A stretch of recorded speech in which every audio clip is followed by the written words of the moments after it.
So we want to talk about how to write successful district grant projects. And I've got this slide of this windy road because it is our goal as much as possible to straighten out this road for everyone.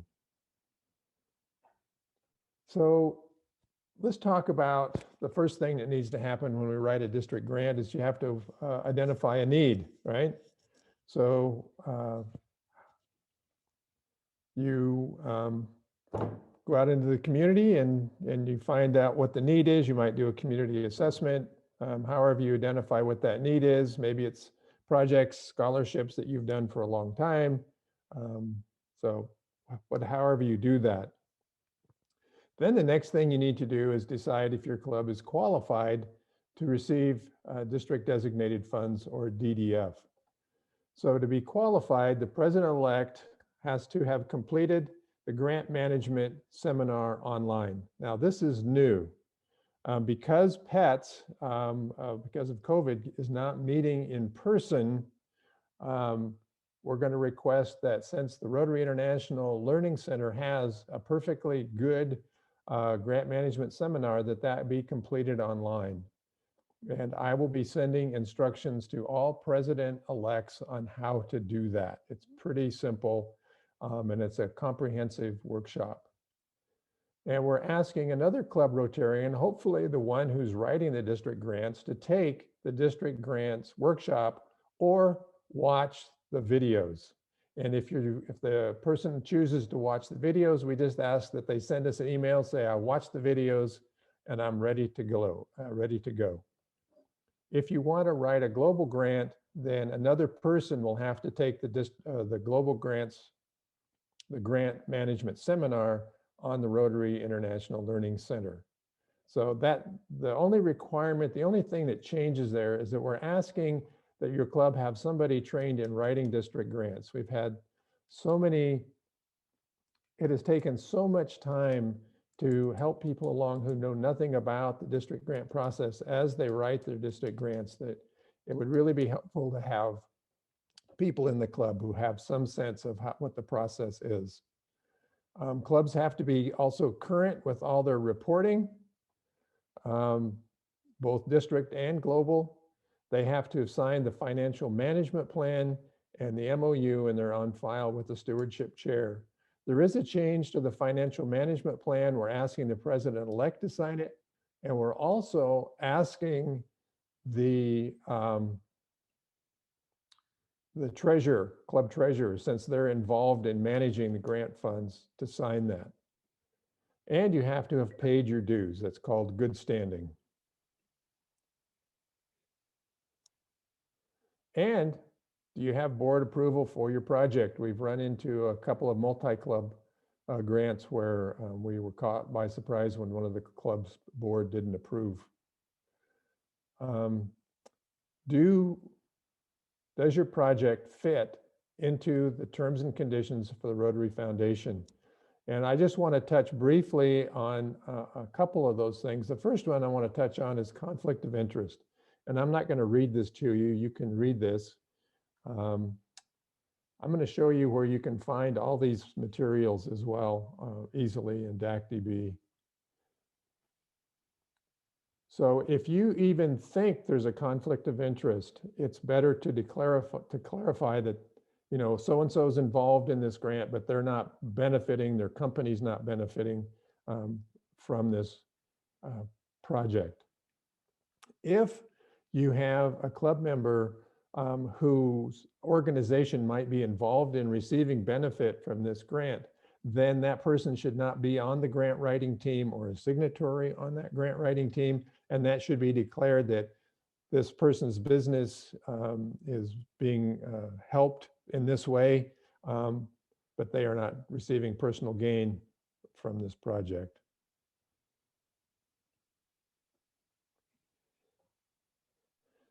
And so we need to talk about Rotarian involvement. If you look at the district Rotary Foundation manual, you'll see that there's some examples of Rotarian involvement. And almost every district grant written can have some sort of Rotarian involvement.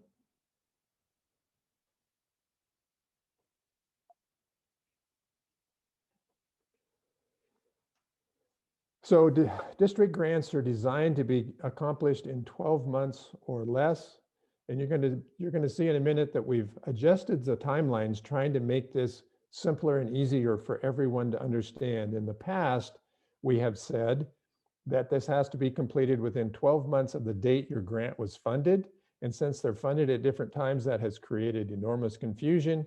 And you will see that we have set December 31st every year as the deadline for final grant reports, so that you don't have to worry about when was my grant funded as far as the timeline goes. So you set your timeline, your grant project is going to be completed between May and August or June or whatever dates you choose. The final report is going to be due by December 31st every year, making it simple for everyone. And in many cases, that does give you even extra time.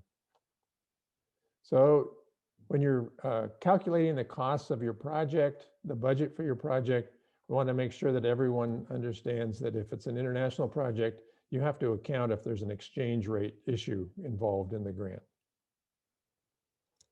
Gift cards, with COVID, a lot of people were using gift cards. It happened in many grants, and it became a little bit problematic. So here's the issue with gift cards. Gift cards cannot be used for a general thing like buying groceries or a gift card to Home Depot or Target. They can be used if that store only sells a specific item. So if you're trying to support a local restaurant and that restaurant just sells food and you're trying to help homeless teens, you can give them gift cards to that restaurant so that we know that they're getting $25 worth of food at that restaurant. And of course, there can't be any change with these gift cards. With one of the grants, people were given like a voucher to a vacuum cleaner store because their business was cleaning houses and they lost their vacuum cleaner in a fire. They could take that voucher to the vacuum cleaner store and get a vacuum cleaner. So it's really important that that those funds be able to be tracked in some way. And with each of those stores that we had that agreement with those vouchers, the store was providing the district or was providing our club with a receipt for those items purchased.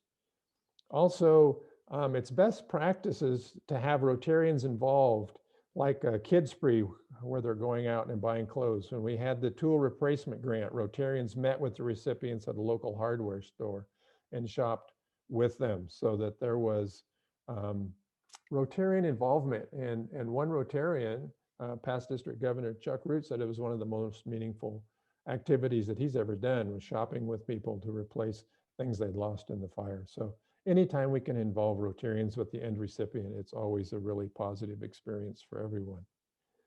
I want to mention cooperating organizations because that can become problematic. And I just basically copied this right out of the terms and conditions from the Rotary Foundation. I'll let you read that first paragraph.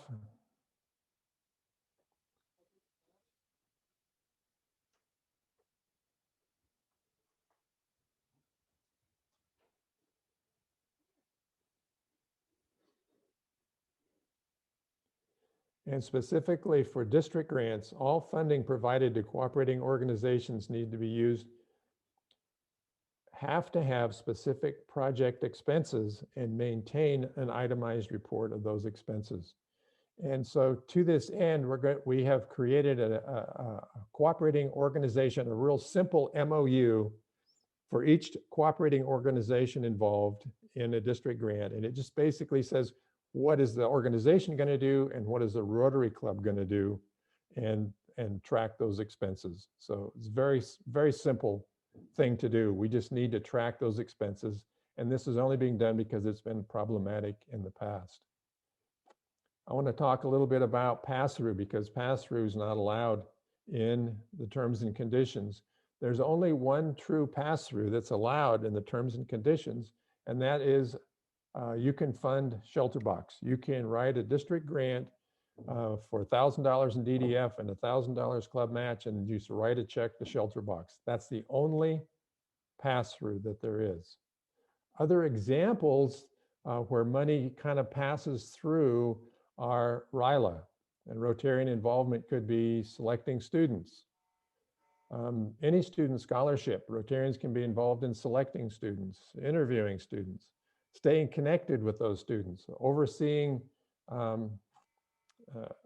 what's happening with the students.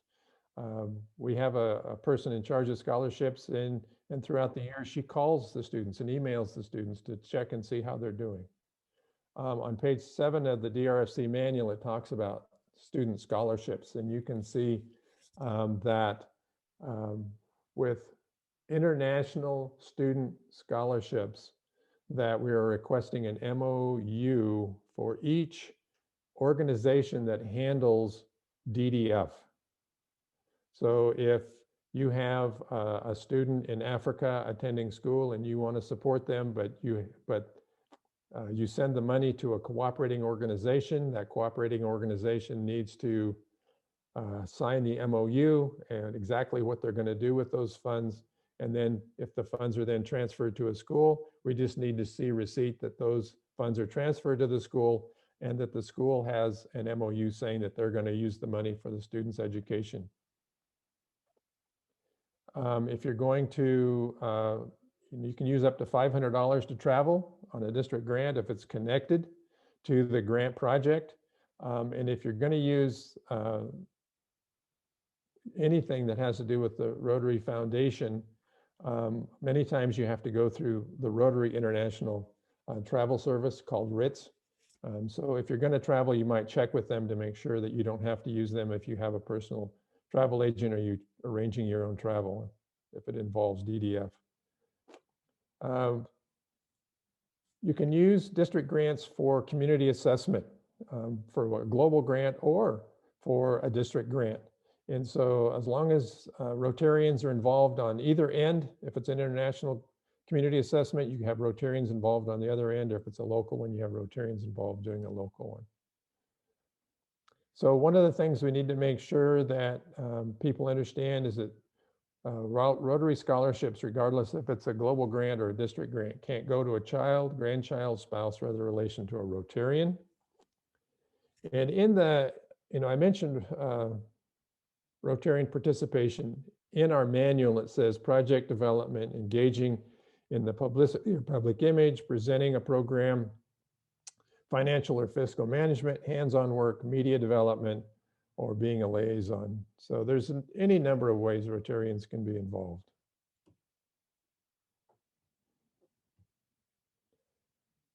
And this is the question that came up earlier from Paula about district bank account. It's really important that each club have a district grants bank account if you're writing district grants. You don't need one for each grant, you just need one for your district grants. Now, it's important not only that the district DDF go into that account, but that your club matching dollars go into that account. And then the dollars need to be spent from that account. The dollars you can't be commingling dollars back and forth between the club account and the district grants account. Once the funds are in the district grants bank account or sub account, all money supporting that grant or that project needs to be spent out of that account. So checks have to be written on that account or that sub account. Or if you have a debit card in your club, you have to have a debit card on that particular sub account. That's the Rotary Foundation requirement for isolating those funds. And if you have questions on that, we can talk more about that.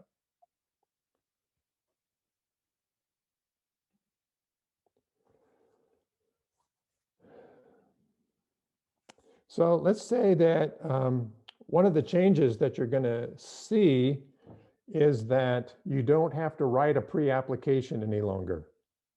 We're trying to simplify this whole thing. So when you write your application, it is the application, one and done.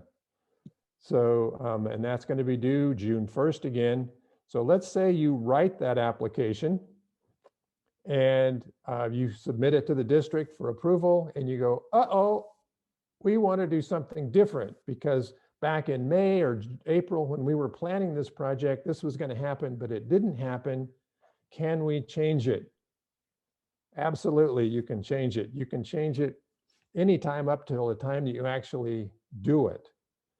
If it's similar in nature and scope, you can submit the change to the District Grants Committee and to the DRFCC, which is me or the person in my place, and we will review it. If the scope of the grant is significantly different, then I have to send an email to the Rotary Foundation saying, will you approve this change to this project?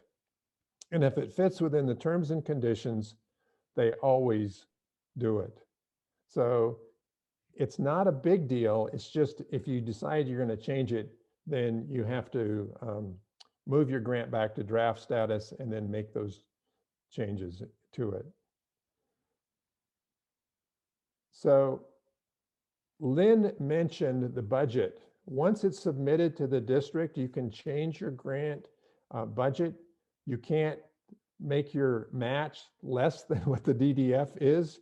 But if you want to change the DDF, only the district grants chair can make that change for you unless you want to revert your grant back to a draft. Then you can make all the changes you want and then resubmit it.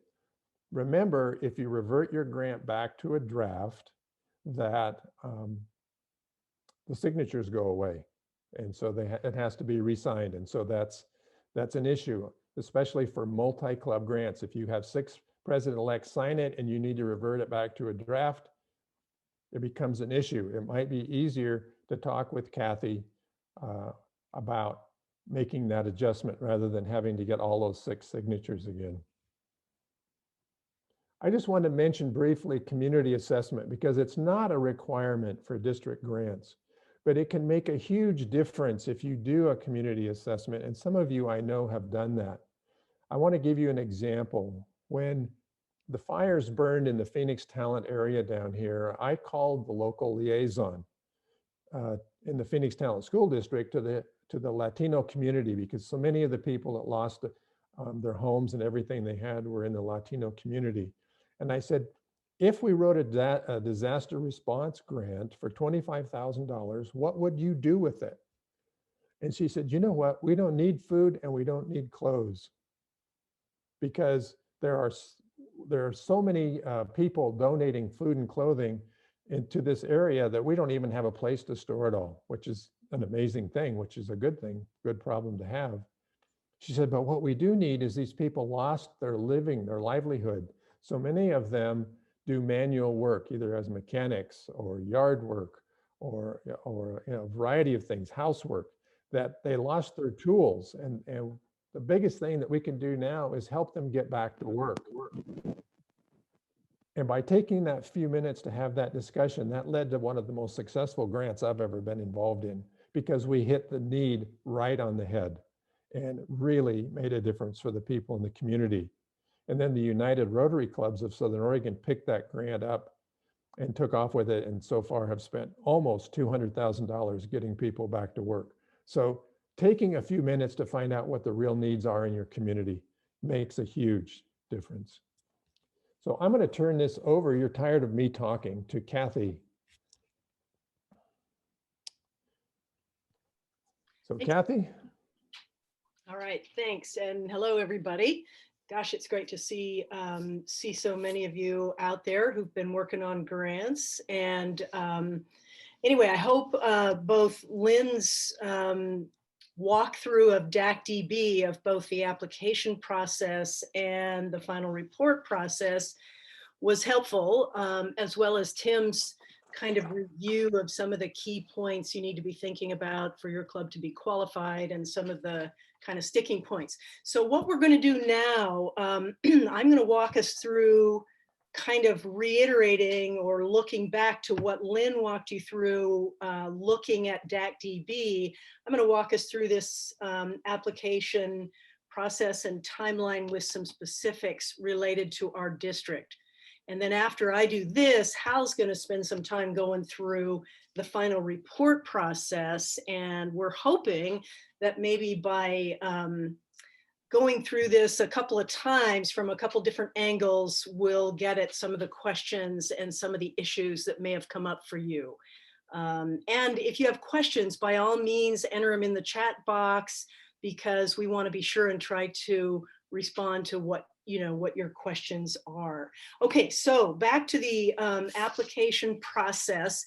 As Tim just mentioned, we've made a little bit of a change this year by eliminating the pre-application phase. So in the past few years, by June 1, you have submitted this preliminary application where all you needed to do was enter the brief description, enter a brief budget, a few of the details, and club signatures, your president or president-elect signature, were not required at this preliminary phase in the past. So as Tim said, we want to kind of streamline this. Rather than having this separate preliminary application and then this completion of the application subsequently, we're eliminating the preliminary application. So June 1 remains the deadline for your application, but this year we want you to go ahead and complete it. And that means not only entering your project description and clubs involved and Rotarians contacts and a brief budget, but we want you to go ahead and complete it and go all the way to collecting club signatures. So again, June 1 is going to be the deadline. That's for the 21-22 grant year. And the date remains the same, although I will say we extended the deadline this past year. We did a few things differently because of the pandemic. But June 1 is your deadline. So let's move on, Tim.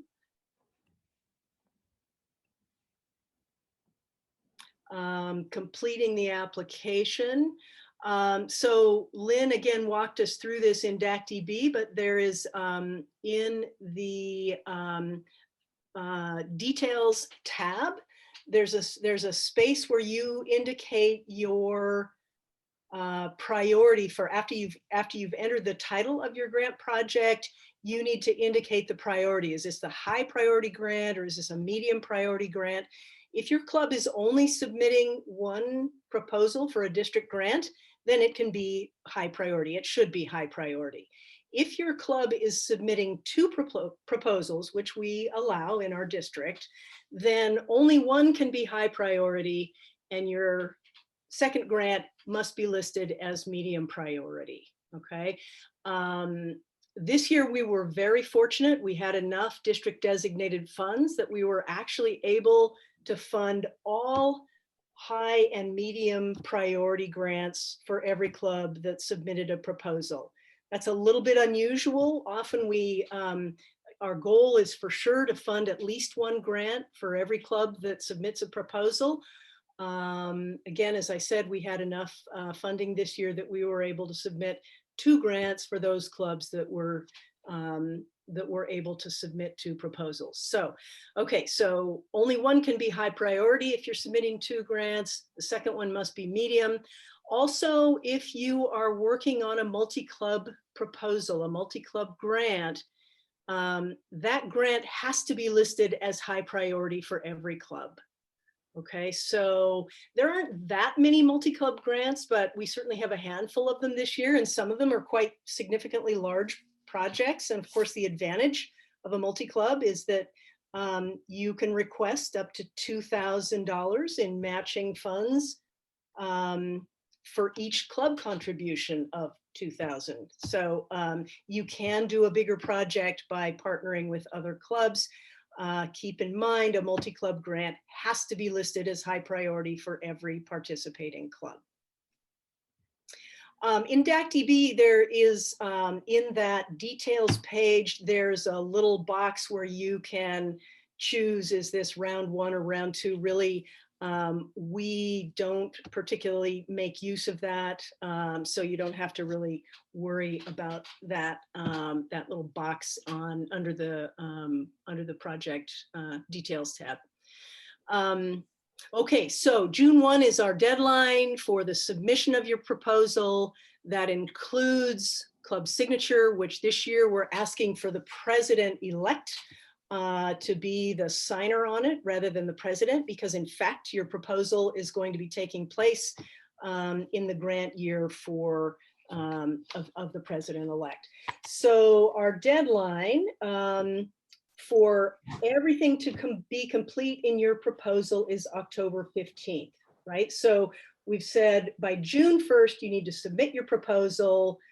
Theoretically, we want everything to be complete by June 1. In reality, as for example, Hal Kibbe and I have been reviewing grants this year. When we go back through and we start reviewing them, we find that not everybody has actually submitted everything that was asked for or responded to all the text boxes. And so we're giving you until October 15th to have your proposal complete, 100% complete, which is really plenty of time between June 1 and October 15th. No reason not to be able to complete your full proposal with all the associated documents by October 15th, but that's the date. And I will just add here that two of the sticking points, Lynn went over it fairly quickly, but once you have entered and filled out the initial tabs, we are asking you, and Tim just went over this as well, to submit documentation of your club's dedicated district bank account. And I think Paula maybe asked a question about that a little bit ago.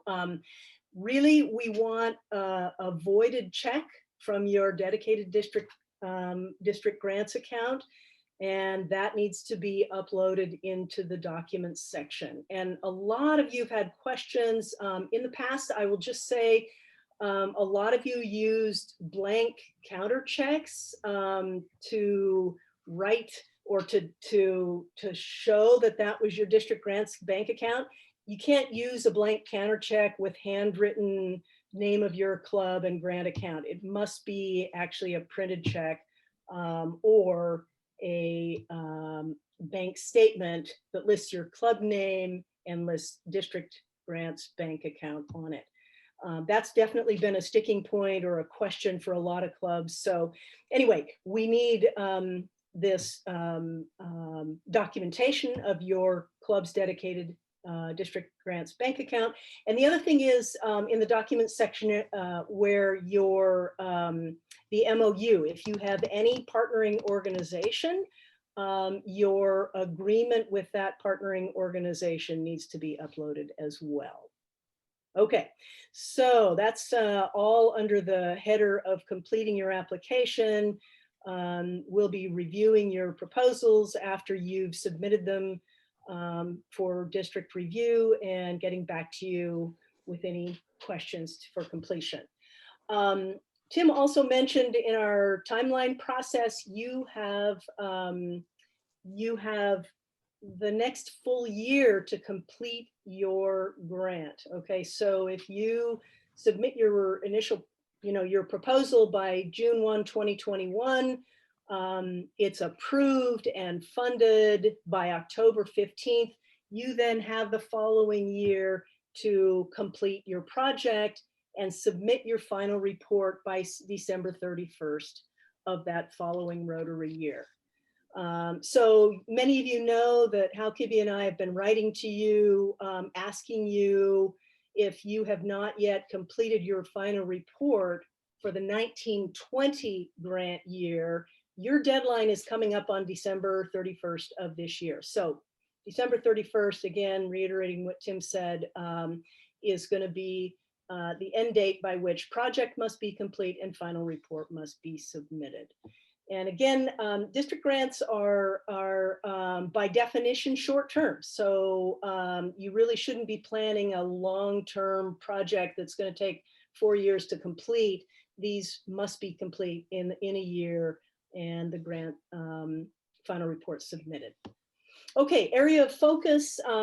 This is really critical for global grants, less critical, but if you would like to indicate your area of focus, you have an opportunity to do that in your proposal under the details tab.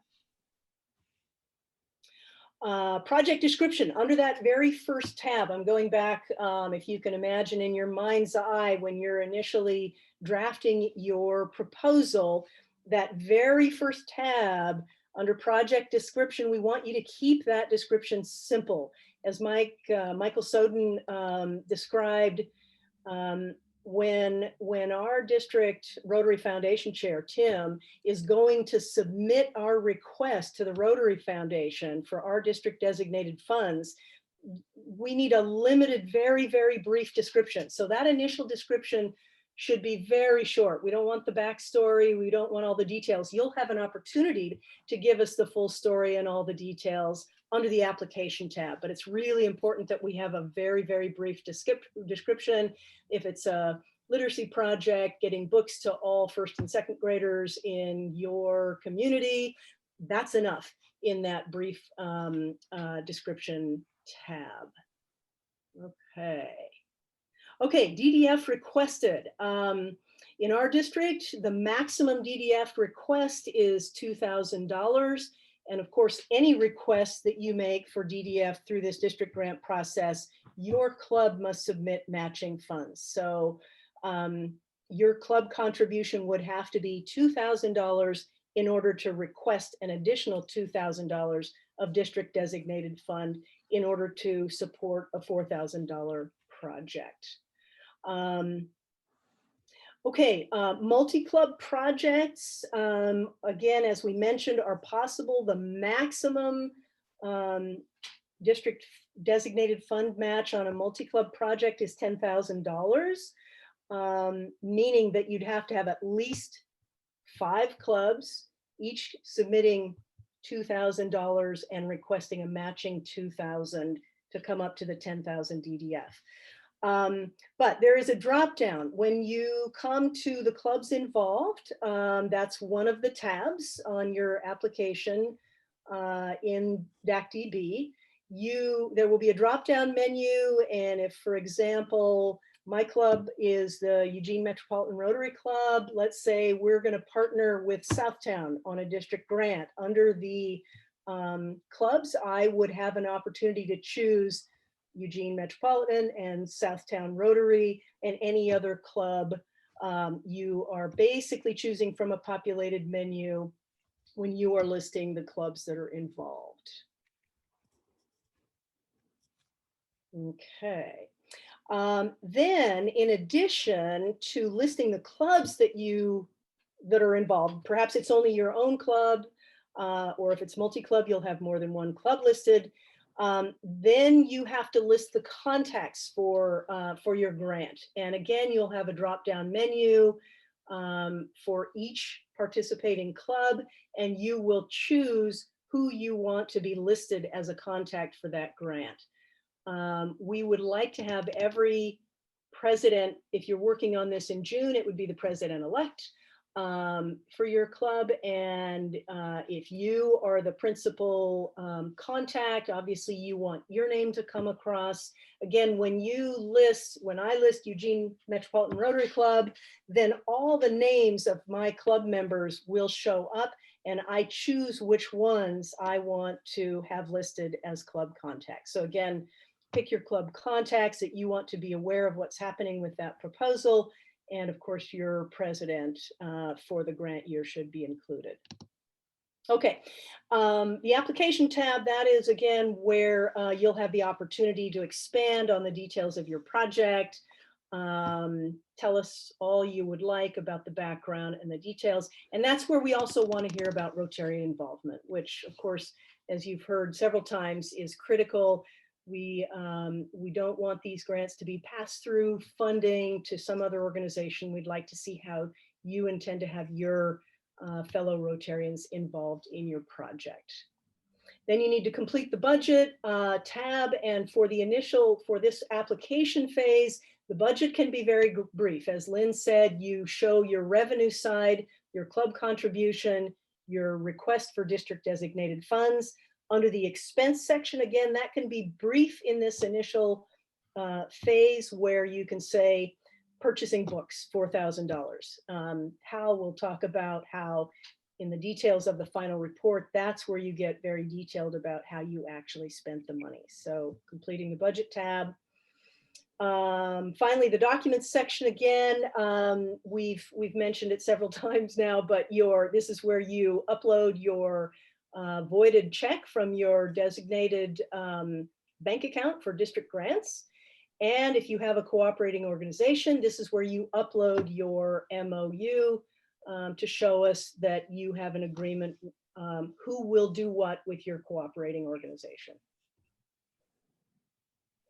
And just a quick reminder that Tim has recently populated the landing page for 21-22 district grants. So I think it's really handy. Lots of folks this past year asked me for sample, what should a letter or a memorandum of understanding look like for a cooperating organization?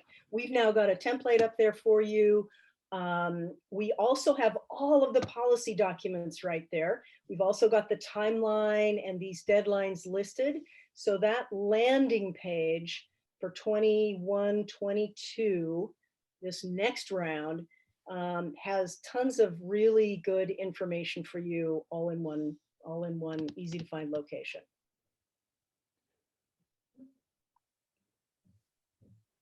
Okay, very important. District grant funds can't be spent until your grant has been approved. So we don't want to see you uploading a check dated in May of 2021 for a grant that's not even going to be approved until later. I mean, for which you haven't even submitted your proposal until June 1, and then subsequently will gain approval. So it's really, really important not to spend any project funds until your grant has been approved by the district, because we simply can't go back when you submit that check that you wrote to buy books or something back in, in May, when your grant wasn't approved until later, those funds can't be used to pay for expenses that happened before the grant was even approved. So that's just kind of an important reminder. Again, final report. Yeah, final report. Well, that moves into Hal's. I do just want to add one last comment about the timeline and say that we did, in fact, make some changes this year to these timelines because of the pandemic. So we did allow some early expenditures that were unique only to projects related to the pandemic. But you now can see all these deadlines and timelines, and important just that you be sure to observe those. So thanks, and hopefully we can respond to any questions you have after we have a chance to look at final reports. I'm going to turn that over to Hal. Okay, well, good morning, everybody. The purpose of the final report is really threefold. First of all, to document the project from start to finish. And by sharing the final report with your members, you keep them engaged in your club's projects, which in turn helps with both membership development and contributions to the Rotary Foundation. And thirdly, from a stewardship point of view, it helps us track the dollars. The district has a financial management plan with the Rotary Foundation, and it requires us to track dollars throughout the grant process. When we receive the money from TRF, it goes directly into a checking account in the district that's used only for district grants. A check is then written to the clubs, and in DAC-DB, I know Kathy and a few others can see it. We enter the check number, the amount of the check, and the date the check was written to the club. And we have a record that can be kept for 5 years, that's why we use DAC-DB, and that's required by the Rotary Foundation And the final report then that you're writing helps us with that record, and it shows us how the dollars are actually being spent. You know, Lynn has gone through and showed you how to fill out the narrative for the report. So what I'm really going to emphasize today are documentation of the expenditures that we need. The final report for the 2021 grants, i.e. the ones that have just recently been approved, is going to be December 31st of 2021. We still have some outstanding grants from 1920 that are going to be, as Kathy said, due December 31st of this year. Okay, Kim. The grant expense report. Go ahead, Tim. The grant is DACDB is creating a version similar to what you see on your screen. This is one that we developed to help us this year. So what we would ask you to do is please number and list all of the receipts under the receipts column. Sequentially number the receipts 1, 2, 3, 4, etc. And then in the payment column, list the check number and the recipient and upload the front and back of all the canceled checks to the documents section. I'm not aware of any clubs that have a debit card that is directly tied to a grants account. But in case that happens in the future, that's why the credit card is showing there. If a single payment, one check is covering more than one receipt, that's okay. Just out in the comments section, just write down this, this payment is for receipts 1, 3, 4, and 8, or whatever the receipt numbers happen to be. Obviously, the totals at the bottom need to be equal. Some of you may ask why we're asking you to do this.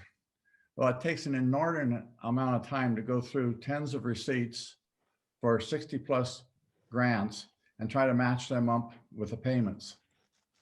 This may seem like extra work, but I don't think it really is, because if you keep up with it as you go, it keeps your record straight and you can find things pretty easily. Do not take photos of receipts or other checks or documents. Please scan them with a PDF scanner. I know when we've seen photos taken this year, the JPEG files are so small that sometimes we can't even read them. So after you upload your files, please even download a few to make sure they're readable. It's particularly frustrating when we see labels on receipts or whatever that we can't read. For example, one this year was 1691-15-14906.jpg. I thought at first that was a photo when I was looking for receipts, so I just skipped right over it. Wrong, it was a receipt.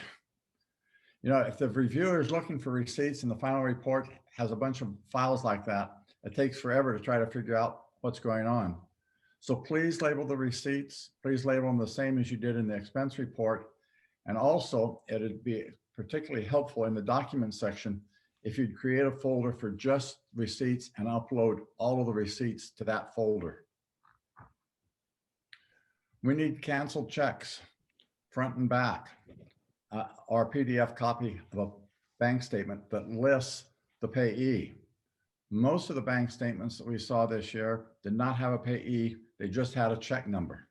If you're going to have trouble getting canceled checks, then I would suggest that you scan the front of the check before sending it off, save it, upload it to DACDB, and then you can provide a bank statement at the end showing that that check was actually cashed. In other words, the bank statement will show the check number. I know this has been said at least twice before, but all checks need to be paid out of the district grants account, not the club account. Be sure you put not only the DDF into that, put only your DDF into the district grants account, but also your club's matching dollars. The only dollars that should be in that account is the DDF and the match and the club match, nothing more than that. Again, having a folder in the documents section for payments and uploading checks to the folder is most helpful. You have an image folder in DACDB. It's a great place to keep your projects, photos. And in fact, best practices from the Rotary Foundation says take lots of pictures. use the image photo. It's under the documents folder. Upload your pictures to that. But again, please label pictures meaningfully, like loading boxes for food bank or Christmas trees or dental clinic setup. A picture labeled 2347641 doesn't really help all that much. In summary, by using folders in the documents section of the grants and uploading appropriate files as you go along the way helps you keep all your records in one place for when you need them. And I think in the long run, it'll save you significant amounts of time when you prepare the final report. So receipts. What's a valid receipt? I don't think this first bullet probably needs too much explanation. Anything that you get from the computer or from the store that was generated as a receipt is acceptable. Zero balance invoices with a business heading loop. This probably doesn't need an explanation, but you'd be surprised at the number of invoices that I saw this year that said amount owed. That is not an adequate receipt. You need to show either a zero balance or the invoice needs to be stamped by the merchant that says paid. There also needs to be a canceled check that corresponds to the invoice. You may be asking why, if I have a receipt, do I need a canceled check? Well, we need to confirm that receipts are actually paid by the grant. There was one example this year for a $2,000 project where the club turned in $2,100 worth of receipts, but had canceled checks for only $1,250. I doubted that there was any problem with that, but that could be a place where somebody could just upload receipts and not actually spend the money for the intended purpose. The club finally figured out the bookkeeping error, so in the end, there was no problem. Foreign receipts. The foreign receipts should be in the foreign currency, and you then need to provide an exchange rate in US dollars. Rotary has an official exchange rate that you must use. You can see it on the RI website. And a hint here is if you're searching the RI website, search it for exchange-rates. If you search dollar exchange or money exchange or something like that, you end up with a bunch of nonsense. So to repeat myself, to search for the exchange rates on the RI website, search for exchange-rates, and it comes up month by month. All receipts must be dated after the grant has been approved. Terms and conditions of Rotary grants say that you cannot be reimbursed for dollars spent before the grant was approved by the Rotary Foundation. Yes, this year there was an exception for COVID-related grants only. But in non-COVID cases, we had a couple of clubs that turned invoices that were dated in May or June of 2019. Those were not allowable expenses. In 2021-22 that Kathy was just talking about, grants will not be approved before the overall grant is approved by TRF. So if you just don't spend your monies next year until you've received the grant approval just don't spend your money next year until you receive grant approval from the district, and you should be fine. Cooperating organizations. Just as a reminder, cooperating organizations are held to the same terms and conditions for Rotary grants as your club, and they need to provide receipts to you. The Rotary Foundation has audited other districts for district grants, and we could be randomly selected. If so, and if they find significant problems, then the district can lose all of their district grant funds as well as DDF for global grants. So maintaining good records is important. It may seem like extra work, but if you keep up as you go, I'm sure that it's less work. You might even engage one of your members and assign them to something in the project that is their sole responsibility, like collecting receipts as you go, filling out an expense report, uploading the receipts to DAC, and so on. None of us like administrative work that's involved with grants. And I know it's not nearly as much enjoyment as actually doing the grant itself. Now, there's absolutely no doubt in my mind that Rotary happens not because of RI or your district, but rather because of each of you and your clubs. I know that you're all volunteers and spend an enormous amount of time helping others. None of us wants to create more work for your club, but I think that we do need to assure that all that donate to TRF can do so with confidence and that their money is being spent as intended. Thanks, Tim. You bet, Hal. Questions, Lee? Yes, the chat box has been busy, so thank you. So I'm going to try and summarize some of these here. So I'd like to start with, there were several questions about multi-club grants. So I would like to start with that first for Kathy and Hal, whichever one would like to answer that question. So the first part on multi-club grants is the primary club that's the lead on a multi-club grant. Are they the only club that needs to demonstrate Rotarian participation? No, I can answer that one pretty clearly. If you read the the policy manual in multi-club grants, all Rotarians, or not all Rotarians, all clubs need to demonstrate some Rotarian involvement. In that project? Yes. Okay. So still on multi-club grants, Lynn talked about it and Kathy mentioned it as well on the application that's due no later than June 1st. For a multi-club grant, that would be the high priority for the lead club. Does it, if any club that's involved in that multi-club grant is submitting a second grant, can they list that as a high priority as well? No, all clubs on a multi-club have to consider that multi-club grant as the high priority. Another grant, even if you're not the lead club on the multi-club, your other grant proposal must be medium priority. Okay, thank you. And I think you addressed the question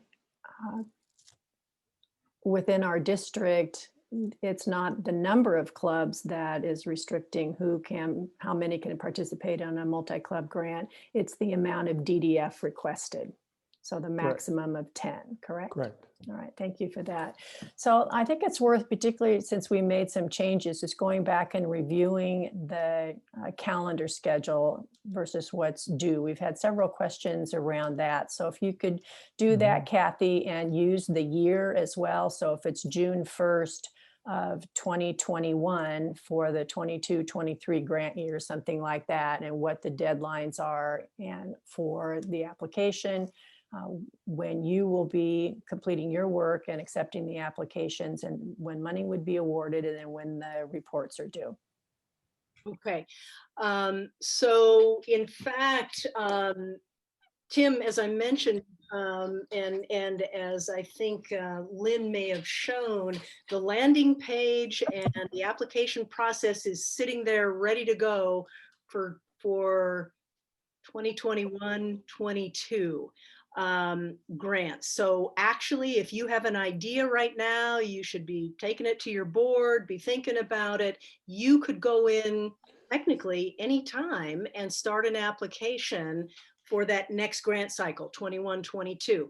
The deadline by which you need to have your application in DAC-DB with your president-elect signature for 21-22 is June 1st, right? June 1st, 2021 is that initial deadline by which you've got to have your proposal in and your president-elect, because of course your president-elect takes over on July 1, and we're asking you to get your application in before the president-elect becomes president. Okay, then the next step, we'll be going through, reviewing all of those, tabulating the amounts requested. The next thing that has to happen is Tim, as our District Rotary Foundation committee chair, has to make a request to the Rotary Foundation for those district designated funds. So we don't automatically, so let's say there's 65 applications, the request comes up to a total of $150,000. Tim then submits a request to the Rotary Foundation for them to transfer those funds, our district block grant, and Tim can explain that a lot better than I can. Tim makes a request and has to get approval.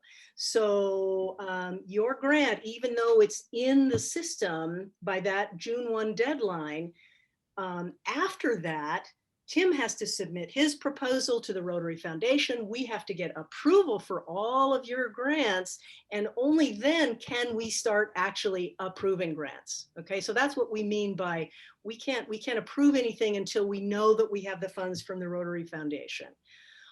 Okay, so then Tim gets that approval. In the past, that's usually happened sometime in July. This year was wonky because of the pandemic. Our timelines were different, but usually that approval from TRF is going to come sometime in July of 2021. Hal and I, for example, are going through again every one of your applications. We need to make sure everything is complete.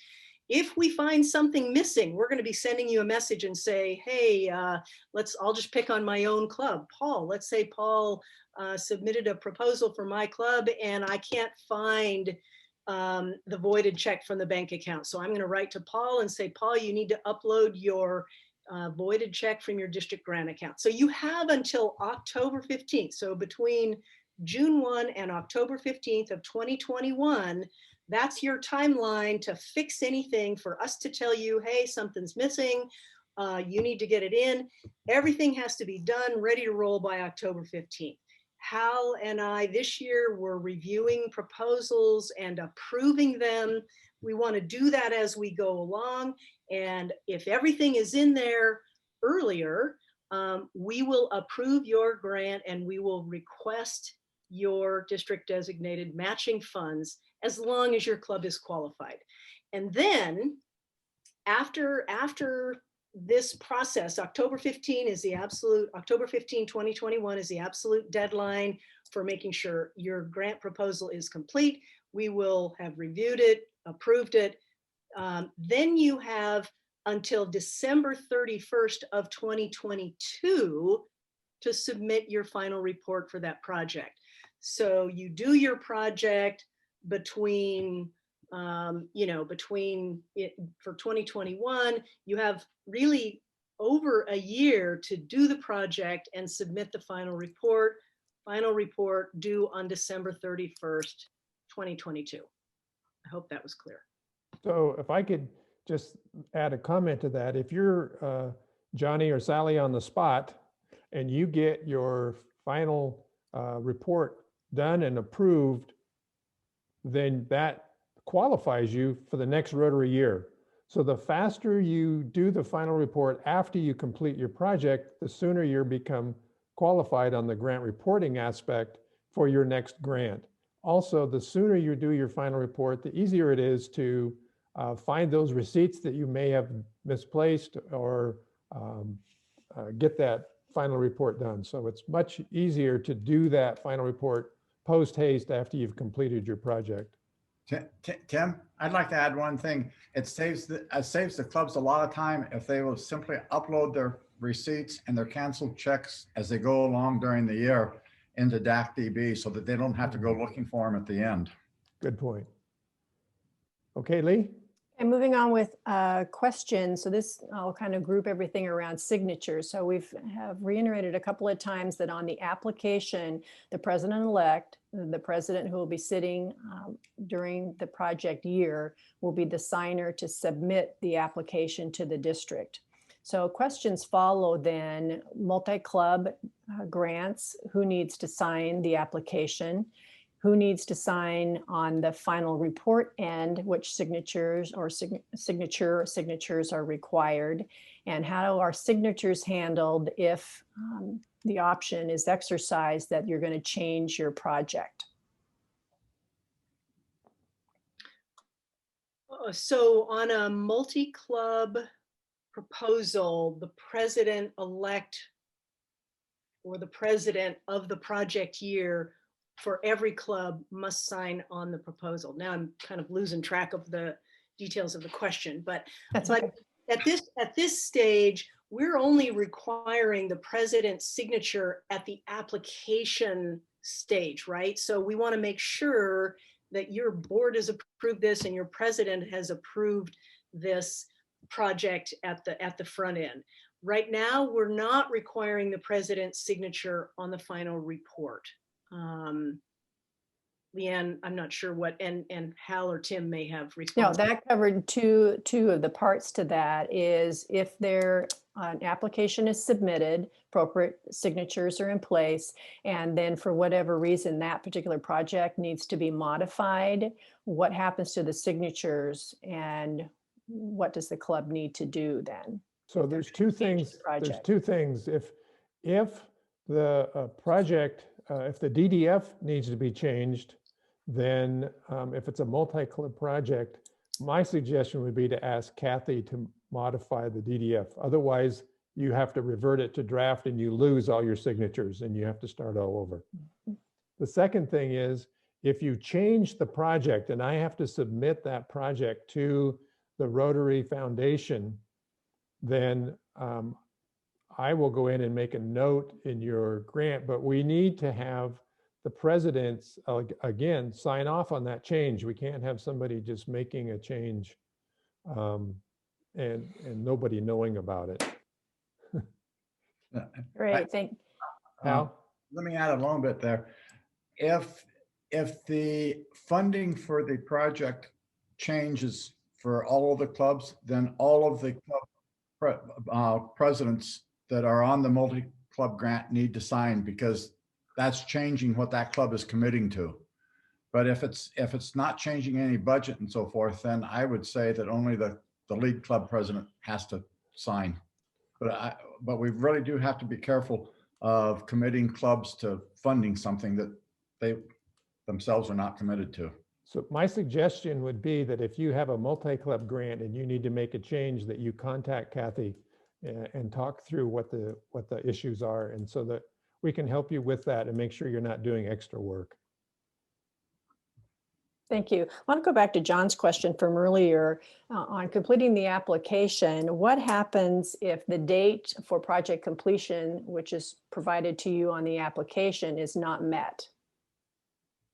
Actually, we're not going to be as concerned. Let's say, you're proposing that you're going to do a book project in the schools between September and December of 2021, and you realize, oh my gosh, we're not going to be able to finish that by December 2021. We're going to need to go into February 2022. We're not so concerned about those dates that you've entered into your proposal. What we're really concerned about is that you complete it in the project year, that you submit, write your final report and upload your receipts according to the district timeline. So we'll be flexible if you can't finish it as quickly. That the problem is when you think you need to go beyond the project year. That's where we run into difficulties. So the project completion date is a goal that you have. It's not necessarily a hard deadline. The hard deadline is, as Kathy said, is completing it and having your final report done by December 31st. Thank you. I'm looking at the clock, so I'm going to keep pressing us forward here. Kathy, Absolutely. I apologize if you said this, I didn't hear it, but one of the things that the committee had talked about is if a club and the DDF that they have requested is part of a much larger project, if it's part of an $80,000 project and they're pulling in $4,000 in club cash and DDF for that, how do you want that handled in the application? So in the budget section of your district grant application, really all we want to see is the district grant part of your project. So you can describe the fact that you have an $80,000 in the application tab where you go into details about your project. It's great for you to tell us this is an $80,000 project. We've got funding from the Meyer Trust and so and these other organizations. But for the purpose of the district grant, for the purpose of the budget in your district grant, all we want to see is the actual piece of your project pie that is the district grant. So if it's, let's say it's only your own club doing this project, you're going to put in $2,000 of club cash and you're requesting a $2,000 match, we want to see your budget for $4,000 of that greater $80,000 project. Does that make sense? Yeah, thank you. Exactly. So quite a few questions about receipts and the image copies that you need of the checks, et cetera. And one of the things, I'll preface this, that one of the things I heard Tim say and Hal is it sounds like we're going to be involving the club treasurers more in this because we're requiring their signatures now and some involvement from them since they're writing the checks. The grant writers aren't writing the checks. And so how might the clubs bring them into that so that we get the proper documentation? And then concern over, now with everything being electronic, that the backs of the checks, canceled checks may not be available. So the recommendation, and Hal can chip in after I've given my thoughts, the best practice is when you write a check is to take an image of the check before you send it. What I have on my phone is a little PDF app, and it's just like taking a picture, only it's a PDF and it scans it with a click. So having that PDF image of the check before you send it, and you just upload that to your DACDB file, that way you're assured that if you can't get a copy of that front and back of that check, that you can use your bank statement to match it. Thank you, Tim. So Hal, talking about receipts, it still says on. Tim's thing first, Leon. Oh, sure. Yeah, I think that in most cases, I won't say all cases, but in most cases, as soon as the check has been cashed, within the following month, most banks, I think, will send you the front and back of the check if requested. And I'll just add to that, Hal, I manage funds in 2 different banks, and I actually can electronically pull that check up and I get to see the front and the back, and I can, make an image of it or print it out and then scan it for you. So I encourage people to look at that function. Looking again on receipts, one of our attendees wants to know where they're going to find that spreadsheet for final reports that you were showing, and then also clarification over all receipts, not just those over a $75 value. Do you want to start, Tim, with all receipts? We're requiring all receipts, not just those over $75, primarily because our grants are so small that we need to track all of the money. I know TRF says over $75, but district policy says all receipts. That spreadsheet is actually in DACDB. Without going into DACDB right now, I can't tell you exactly where the link is. I can show you, Hal. I'm going to share my screen. Oh, okay. Okay, well, Tim is doing that, again, looking at the time. So there was a question about, for more clarification, club is required to have a separate bank account to handle the district grant designated funds coming in. Is it a requirement that the club cash also be deposited into that account? Yes. Yes. All monies that go to that project should go through that account. But only the DDF and the club match for the DDF. Like Kathy said, if you have an $80,000 project, we don't want to see anything more than the DDF and the club match in that account.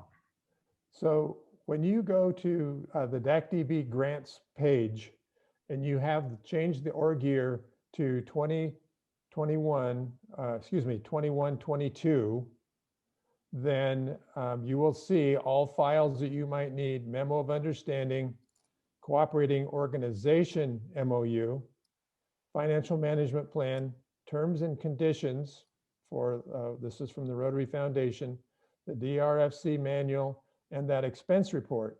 Now, it's our understanding that this expense report is going to be included on the budget page in DACDB. It just hasn't been done yet. So you can get the template here, but it's also going to be in DACDB. And all these files, when you click on them, will download or open so that you can download them. Tim, Yeah. I'd also like to add that just to the left of where your cursor is, the grant expense report is also right there. So if you're in the middle, if you're not on this landing page, if you're actually in your club grant, that grant expense report is sitting there on the left-hand menu bar. And it's there this year too, I think. So we are going to ask clubs to fill out that expense report for their 2021 grant final report submission. Yeah, I filled out several of those for 1920 just so I could figure out which checks matched with which receipts.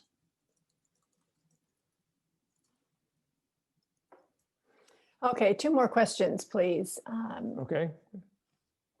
Kathy, would you go over the application is submitted with appropriate signature on June 1st, and between June 1st and October 15th, the subcommittee will be reviewing it for completeness. And from there, what kind of access do they have to that, and what changes could they make? Actually, you can access your proposal in DAC-DB at any time. The ability to edit your district designated funds request, that edit option, once it is signed by your club president and submitted for district review, you will no longer be able to make edits to your DDF request.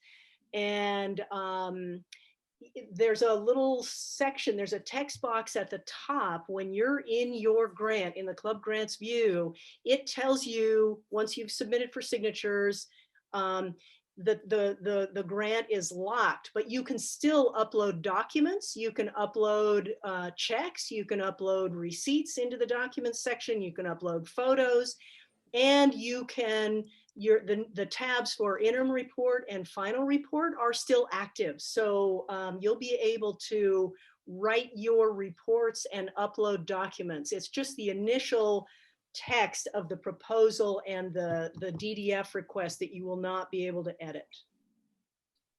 Great, thank you. So Tim, I'm going to turn it back over to you. And would you summarize, please, that we'll have this video available, where some of the other reference materials that have come up and what kind of changes you and the team will be making to our district manual, where those can be found, those hot links that you have put in so people can reference this. There's been a lot of information shared today. Sure. All that's on that landing page under Org Year 2122. It's all right there, all the links. The videos, I'll probably cut the video in half. I'll probably make one video of the DAC-DB presentation and a separate video of the district presentation, so the file's not huge. And I will upload those to YouTube, and I will put links on that page for those videos as well. And don't forget that there's also videos available on DAC-DB. And Lynn and Michael are incredibly responsive if you have any questions, as well as we will try to answer any questions for you. I have a quick poll that I'd like to have you do. It's just 3 questions. I'd like to know if this whole process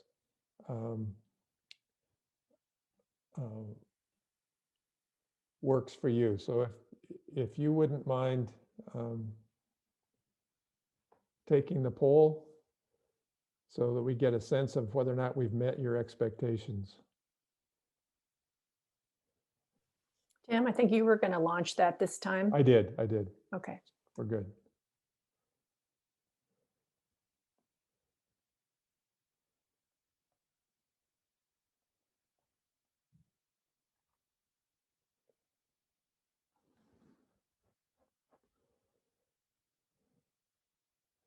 So it appears, I'll end the poll and share the results.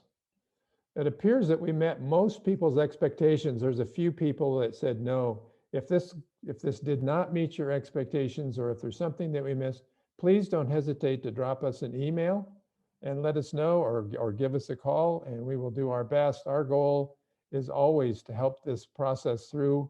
The work that you do in your communities is exceptional, and it's our job to help you make that happen.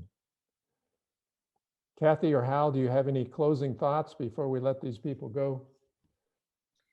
Just thanks for all the work you're doing. We'll try to be responsive to your questions and get back to you as quickly as we can. Thanks for all your good work. I'd reiterate what Kathy said, plus thanks so much for your patience for all of our questions to you guys. And if anybody wants to join the district cadre, we would welcome you, and we can talk about more. So